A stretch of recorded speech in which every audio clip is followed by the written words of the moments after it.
So who done told Lee about the DNA test? But hey y'all, welcome back to another review of Life of Chess for the Bottom Beautiful May 31st, 2024.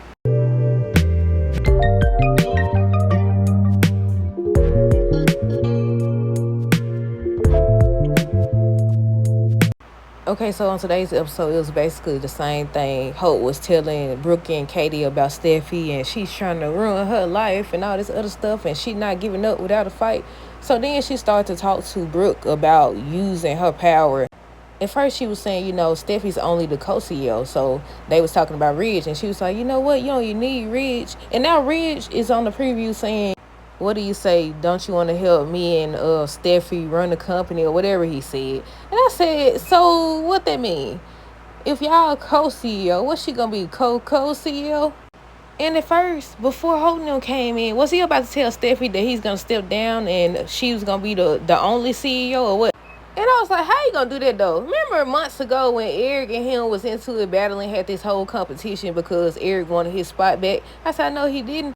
But Brooke was talking to Hope and she was saying, how do they stop Steffi from doing that? And Hope tells Brooke to reclaim her power. Meanwhile, Steffi, Ridge, and Carter talking about Hope for the future. At first, he was asking Steffi the same thing. Was she doing that out of spite or what? And Steffi was telling Carter to tell him basically, and Carter did. And he was just saying how he trusts Steffi's judgment or whatever. But they didn't get to fully finish their conversation because Hope and Brooke came in there. Meanwhile, Katie ended up coming over there to talk to RJ, and RJ told her.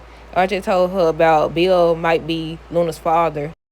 And based on Katie's reaction, she doesn't believe Poppy. Not just her reaction, what she said. She was like mentioning that about money and everything. Then you got Lee over here walking in folks' house. I said, look at her and Katie. They don't know how to knock and wait till somebody respond. I said, who told her? Was she eavesdropping? Did she hear RJ and Katie talking or what? I said, nah, it's been time for Poppy to put her in her place. But the way they setting it up, you could tell either Poppy lying. I mean, she did say it's a possibility. But she got her own test. She going to bring her own test up in there and say she stopped by. She stopped by somewhere and got it. I said, you need to go get it did by a professional. And Bill just so excited that he not even thinking clearly. I was like, what? I said, what? But Bill ended up asking Luna how she feels about him possibly being her dad. And she was saying they already talked about it. And basically she excited too. And I feel like they setting it up for either she's not his or Poppy is going to lie. And he going to get close to her or whatever. And then find out later down the line that she actually isn't his.